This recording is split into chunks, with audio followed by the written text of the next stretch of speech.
The new year is right around the corner, and today we're going to be taking a look at the Wedbush AI 30 list for 2026. This is basically a scoreboard of companies that are believed to be the AI winners that will be dominating over the next decade. So there have been some new companies added and big names removed. And in today's video, we'll be breaking down who made the list, who got kicked out, what this means for our portfolios, how many holdings I have a position in, and we'll also be taking a look at some ETFs to give you AI exposure to companies like these. So let's get started. What is Wedbush AI? Every year, Wedbush analyst Dan Ives releases what he calls the AI 30 winners. This list is basically the companies he believes will lead the next leg of the AI revolution. So Ives has been loud and consistently right about these AI cycles. According to him, we're only in year 3 of a 10-year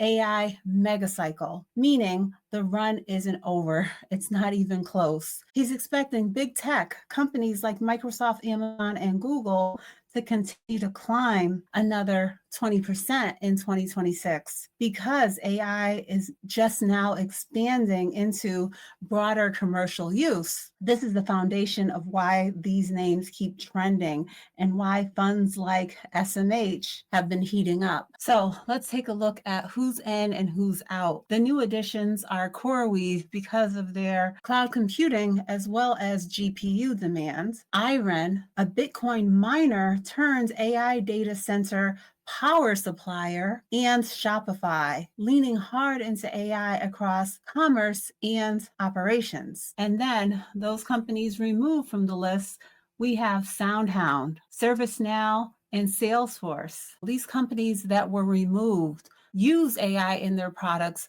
but they don't power AI at the infrastructure level. And the companies that were moved in are companies that actually make AI possible through their chips, robotics, data platforms, and hyperscalers, which are giant cloud providers that run huge data centers. So not just who uses AI, but who actually powers AI. Now, looking back to all of these individual companies, those 30 names, I happen to hold 9. So these companies are broken down across 6 categories: hyperscaler, software, consumer, cybersecurity, autonomous, robotic, and semiconductors. The 2 areas I don't have exposure to are software and cybersecurity. But every single one of the companies that I hold are on this list because they are building the foundation of AI, the chips, the data centers. As a long-term investor, it feels good to see them on a list where it's projected that there is still so much growth ahead. So when it comes to my portfolio, I hold 4 shares of Microsoft, currently up 5%. Microsoft remains at the top of nearly every AI list. They've had partnerships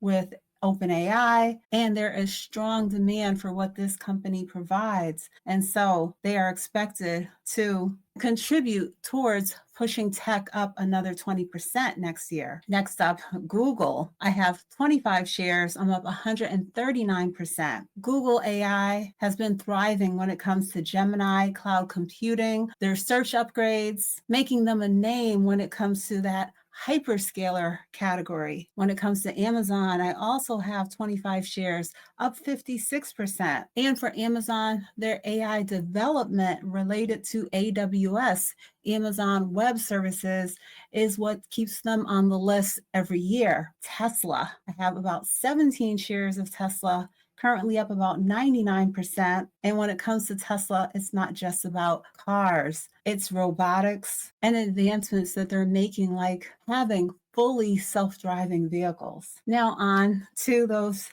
chip makers.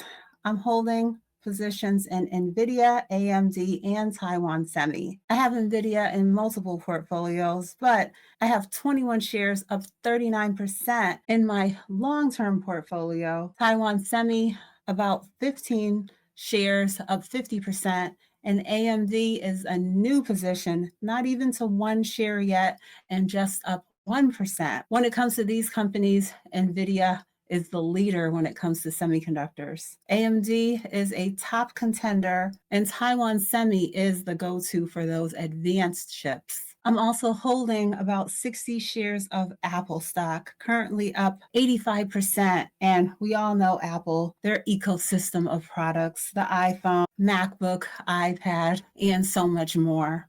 A company that has so much room for improvements when it comes to AI integration. And my last holding is Meta. Another smaller position, just 3 shares, currently up 18%. The company behind Facebook and Instagram that has really been pushing the boundaries when it comes to AI. So if you're holding these big names, this list confirms that experts believe we have long-term winners in our portfolio. Now let's take a look at those new additions. CoreWeave is a cloud and GPU provider focused on training AI models. It's thriving because demand for AI is happening at a rate faster than big tech can keep up with. Currently up 88% over the last year. IREN is up 226% over the last year, and this is a Bitcoin miner that has transformed into a data center and power supplier. And this company has recently signed a $9.7 billion deal with Microsoft to secure access to NVIDIA's newest chip. This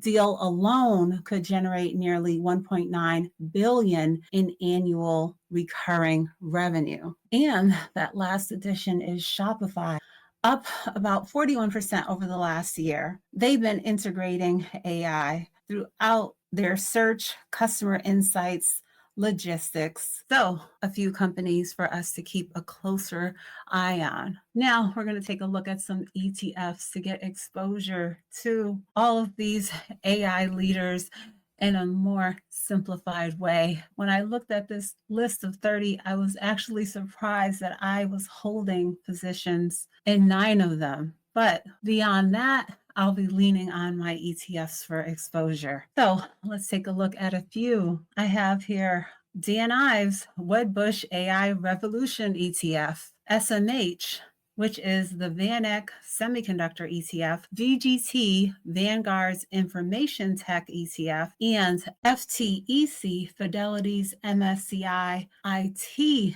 ETF. The IVES ETF has the highest expense ratio at 0.75% and no dividend. SMH has an expense ratio of 0.35% with a dividend yield of 0.3. And then we have VGT at 0.09% expense ratio and FTEC with an expense ratio of 0.08%. And they both have a dividend yield of about 0.40. And taking a look at the performance of these funds, which the IVES fund is very new, just launched in 2025 and mirrors this Wedbush AI 30 philosophy. So we don't have any long-term performance to take a look at when it comes to that one. But the other 3 funds we can see here, this orange line is SMH, and it's had the highest returns. Here's a look at these 4 ETFs over the last year. SMH up about 49%, IVES 27%, and FTEC and VGT about 23%. SMH, the VanEck Semiconductor ETF, is going to give you pure 100% exposure to those semiconductor companies like NVIDIA, Taiwan Semi, Broadcom, Micron, and AMD. It's been around since 2011 and is a more volatile investment, but there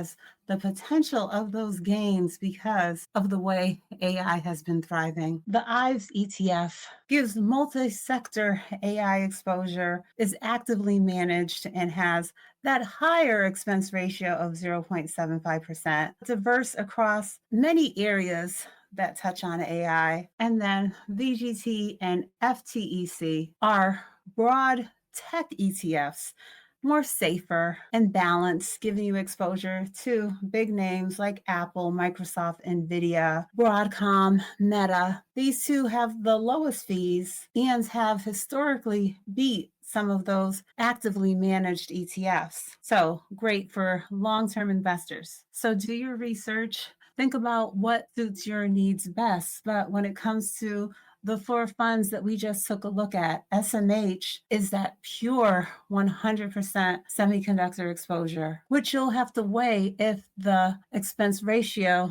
is worth the growth potential. IVES, if you want to have the entire AI ecosystem in one investment choice, and if you're striving for less stress and stability, as well as the lowest fees, you can go with a VGT or FTEC. With me already having exposure to 9 of those 30 big names, I personally would not ever feel the need to invest directly into the IVES ETF, but just showing you what's out there. And I always like to highlight that you need to do your research when it comes to choosing your ETFs, because there are so many with similar exposure, but you can lose out so much to those higher fees. So this update from Wedbush is helping us to get clarity on which big names analysts expect to continue to thrive for years to come. So thanks for watching. Make sure to leave me some comments and let me know your thoughts on